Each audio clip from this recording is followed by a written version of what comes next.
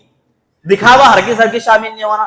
اور زکات دیتے وقت ہمارے دل میں انانیت نہیں آنا, اپنانیت نہیں آنا. انانیت مطلب کیا, میں زکات دینے والا, میں کڑمور میں اتنے آدمیوں کو زکات دیا, یہ نہیں آنا. اور ایک چیز کیا ہے, میں زکات دے رہا ہوں, جو آدمی میرے پاس سے زکات لے رہا ہوں ہمیشہ میرے کو سلام کرنا, میرے پیچھے پھرتے رہنا. اگر یہ نیت بھی مقصود ہے, اگر ہماری یہ نیت مقصود ہے, اگر میری یہ نیت مقصود ہے, میری زکات دینے کی وجہ سے سامنے والا ہمیشہ میری عزت کرنا, اگر یہ مقصود ہے, میرے دل میں یہ نیت ہے, تو پھر وہ زکات بھی قابل قبول نہیں ہوگی. یہ زکات دینے کا غلط طریقہ ہے. زکات دیے, اللہ کے رسول کیا بیان فرماتے ہیں, اگر تم خیرات کرو سیدھے ہاتھ سے دیے تو بائیں ہاتھ کو معلوم نہ ہو. ایسی خیرات کرنا ہے, سیدھے ہاتھ سے دیے دائیں ہاتھ کو بھی معلوم نہیں ہونا, ایسی خیرات ہمیں کرنی چاہیے. تو محترم حضرات, یہ چند باتیں رہیں زکات کے سلسلے میں. اب آئیے زکات دینے کا فائدہ کیا ہے. زکات اگر ہم اپنے مال سے نکالتے ہیں تو اس کا فائدہ کیا ملنے والا ہمیں, اس پر بھی کچھ گفتگو کر لیتے ہیں. محترم حضرات, سب سے پہلی بات, زکات کیا ہے, اسلام کا ایک رکن ہے. جس طرح نماز اسلام کا ایک رکن ہے, ویسے ہی زکات اسلام کا ایک رکن ہے. مالدار کے پاس جو پیسہ ہے, جو اس میں سے جو 2.5% جو زکات نکال رہا, جو سونا چاندی پیسہ تجارت جو بھی ہے, اس میں سے جو زکات نکال رہا آدمی, دراصل وہ گندا مال ہے, ناپاک مال ہے. جب آدمی زکات نکالتا ہے تو اس کے عوض میں اللہ تعالیٰ اس کے مال میں, اس کی دولت میں, اس کے پیسوں میں, اس کے کاروبار میں برکتوں سے نوازتا ہے. اس لیے کہا گیا زکات اسلام کا ایک رکن ہے. اگر کوئی آدمی جان بوجھ کر زکات نہیں نکالتا وہ سب سے بڑا گنہگار ہے. جب اللہ کے رسول کا انتقال ہوا تو وہاں پر ایک جماعت کھڑی ہو گئی. بہت سارے لوگوں نے کہا کہ اللہ کے رسول کا انتقال ہوا ہے, اب سے ہم اپنے مال سے زکات نہیں دیں گے.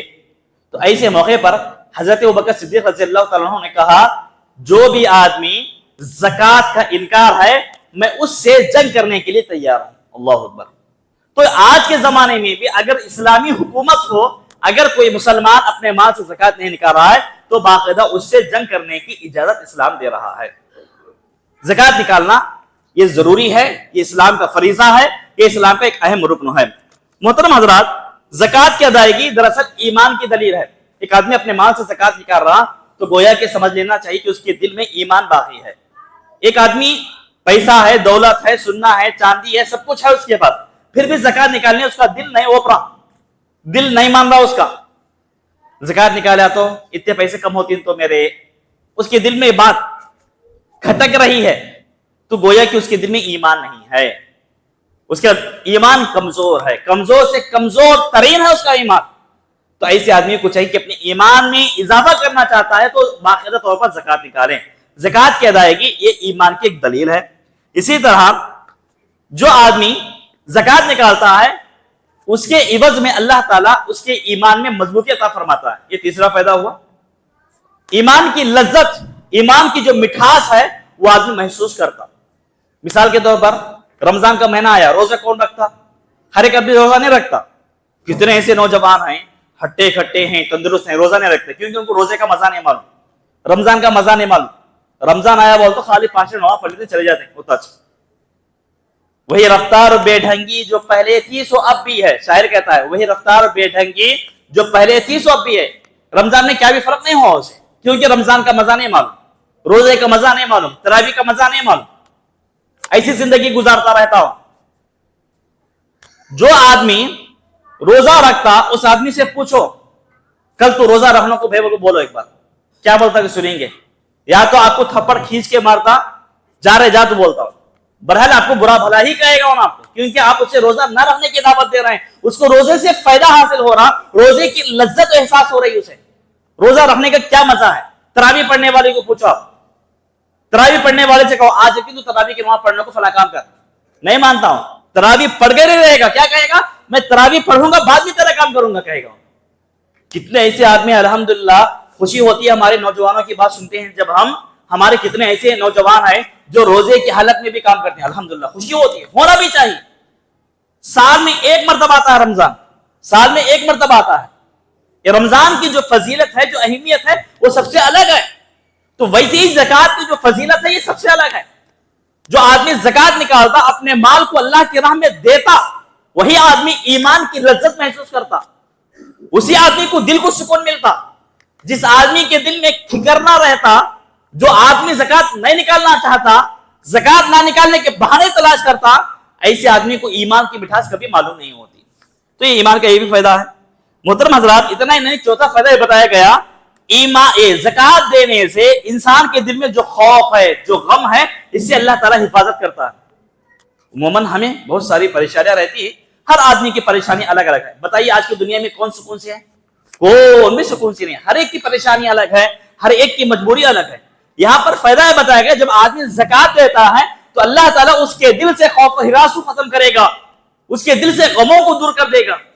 میرے بھائیوں، اللہ تعالیٰ خود قرآن مجید میں بیان فرماتا ہے ان الذین آمنوا وعملوا الصالحات واقاموا الصلاة وآتوا الزکاة لهم اجر عند ربهم ولا خوف علیہم ولا هم يحزنون. اللہ فرماتا ہے یقیناً وہ لوگ جو ایمان لائے، عمل صالح کیے اور نمازوں کی پابندی کیے اور اپنے مال سے زکات بھی نکالتے رہے، لہم اجرہم عند ربہم، ایسے لوگوں کا اجر اللہ کے نزدیک ہے، بہت ہی بڑا اجر ہے، بہت ہی اہم اجر اللہ کے نزدیک ہے. اتنا ہی نہیں، ولا خوف علیہم ولا هم يحزنون، اللہ تعالیٰ ان کے دلوں سے ہر قسم کا خوف، ہر قسم کا ہراس، ہر قسم کی تکلیف، ہر قسم کی تنگی، ہر قسم کی تنگ دستی، مجبوری، پریشانیاں سب کو ختم کر دے گا.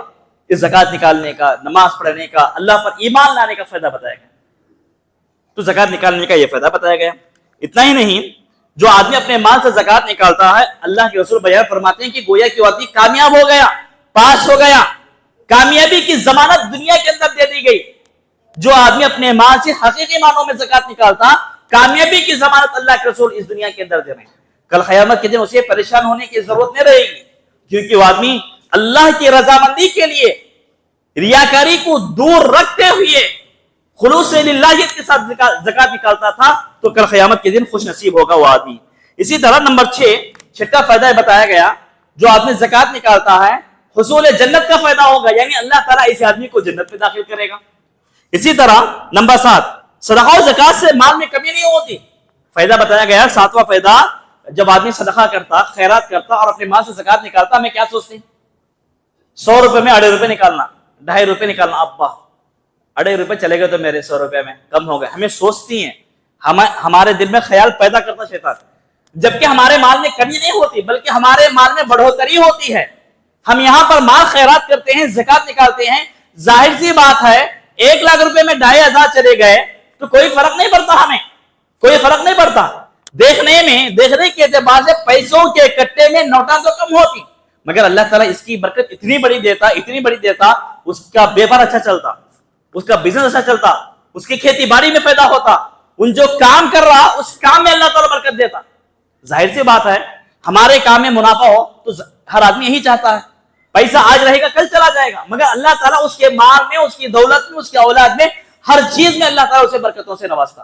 یہ سب سے بڑا فائدہ ہے جو آدمی اپنے مال سے زکات نکالتا، اپنے مال کو صدقہ خیرات کرتا، اپنے مال سے اللہ کی راہ میں لٹاتا اپنے مال کو، تو ایسے آدمی کے مال اور دولت میں اللہ تعالیٰ برکتوں سے بھر دیتا ہے۔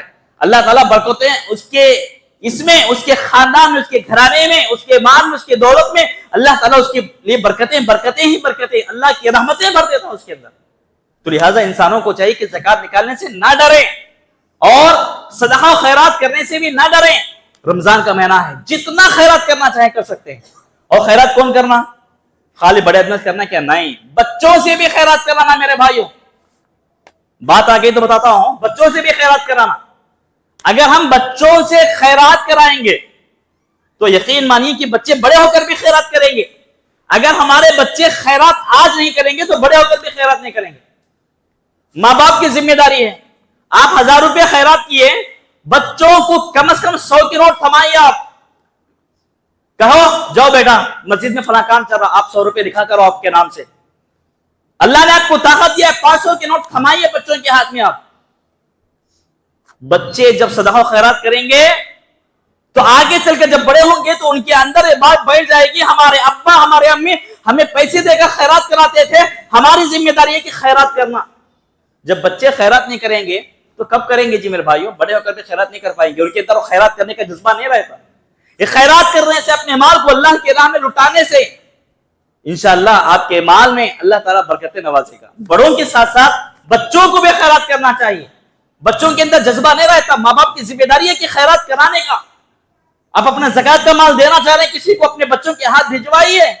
آپ جا کر دینے سے بہتر ہے بچوں کے ہاتھ سے بھجوائیے، تاکہ بچوں کو معلوم ہو، بچوں کے ذہن میں بیٹھ جائے یہ کام کرنا اچھا ہے، یہ کام کرنے میں فائدہ ملتا ہے۔ محترم حضرات، زکات دینے کا ایک سب سے اہم فائدہ، 8واں فائدہ بتایا گیا، زکات کے دینے سے انسان کے مال میں جو شر ہے، جو فتنہ ہے، کیونکہ اللہ تعالیٰ قرآن مجید میں بیان فرماتا ہے کہ یقیناً انسان کا مال، انسان کی اولاد فتنہ ہے۔ انما اموالکم و اولادکم فتنہ، یقیناً تمہارا مال، تمہاری اولاد فتنہ ہے۔ جب انسان زکات نکالتا ہے، جو زکات مال کے اندر جو فتنہ ہے، جو شر ہے، اللہ تعالیٰ زکات نکالنے کی وجہ سے اس چیز کو ختم کر دیتا ہے۔ محترم حضرات، اسی طرح 9واں فائدہ بتایا گیا، صدقہ و خیرات کرنے سے اللہ کا غضب ختم ہوتا ہے، اللہ کا غضب بھی ختم ہوتا ہے۔ اسی طرح 10واں فائدہ بتایا گیا، صدقہ، یہ زکات ہے، صدقہ ہے، خیرات ہے، روز قیامت مومن پر سائبان بنیں گے۔ یعنی کل قیامت کے دن نفسا نفسی کا عالم ہوگا، کوئی سایہ نہیں ہوگا، کوئی چھاؤنی نہیں ہوگی سوائے اللہ کے عرش کے۔ تو اللہ کے رسول بیان فرماتے ہیں، ان ذل المؤمن یوم القیامت صدقته، اللہ کے رسول بیان فرماتے ہیں بلا شبہ روز قیامت مومن پر اس کا صدقہ سایہ ہوگا۔ جب انسان اپنے مال سے زکات نکالے گا، صدقہ کرے گا، اپنے مال کو اللہ کے راہ میں لٹائے گا، یہی مال چھاؤنی بن کر اس کا سایہ بنے گا، اس آدمی کو دھوپ سے حفاظت فرمائے گا۔ یہ کتنا بڑا فائدہ ہے۔ تو محترم حضرات، یہ چند فوائد ہیں زکات اور صدقات کے، تو لہٰذا ہم مسلمانوں کو چاہیے، ابھی رمضان کا آخری عشرہ شروع ہو چکا ہے، 19 روزے ہمارے مکمل ہو چکے ہیں، آج 20واں روزہ ہمارا چل رہا ہے الحمدللہ، آج پہلی تاخرات بھی ہے۔ تو لہٰذا اب رمضان ایک دم قریب میں ہم سے ختم ہونے والا ہے، جدا ہونے والا ہے، رمضان ہم سے رخصتی چاہتا ہے۔ تو لہٰذا ایسی صورت میں ہم جتنے نیکیاں کما سکتے ہیں نیکیاں کمانے کی کوشش کریں، نمازوں کے ذریعے، سنتوں کے ذریعے، نوافل کے ذریعے، تلاوت قرآن مجید کے ذریعے، صدقات کے ذریعے، خیرات کے ذریعے، زکات کے ذریعے جو ہم نیکی کما سکتے ہیں کمانے کی کوشش کریں۔ انہی باتوں پر اپنی بات کو ختم کرتے ہوئے پروردگار عالم سے دعا کرتا ہوں کہ اللہ تعالیٰ کہنے والے کو، سننے والوں کو عمل کی توفیق عطا فرمائے۔ اے اللہ، ہم تمام مسلمانوں کو جب تک تو اس دنیا میں زندہ رکھے دین اسلام پر زندہ رکھ، جب بھی ہمارا خاتمہ ہو تو دین اسلام پر ہو۔ اے اللہ، ہماری اس ماہ مبارک میں کی جانے والی تمام عبادات کو قبول فرما، ہمارے روزوں کو، ہمارے صدقہ و خیرات کو قبول فرما۔ اے اللہ، ہماری نمازوں کو، ہماری نماز تراویح کو قبول فرما۔ اے اللہ، ہماری ہر قسم کی ٹوٹی پھوٹی عبادتوں کو قبول فرما۔ اے اللہ اس ماہ مبارک میں ان 20 دنوں میں ہم سے جو بھی لغزشیں جو بھی خطائیں ہوئی ہیں اے اللہ روزے کی حالت میں ہم سے جو بھی غلطیاں ہو رہی ہیں اے اللہ تو انہیں درگزر فرما اے اللہ ہم تمام مسلمانوں پر رحم کا معاملہ نازل فرما آمین ربنا تقبل منا انك انت السميع العليم وتب علينا انك انت التواب الرحيم سبحان ربك رب العزة عما يصفون وسلام على المرسلين والحمد لله رب العالمين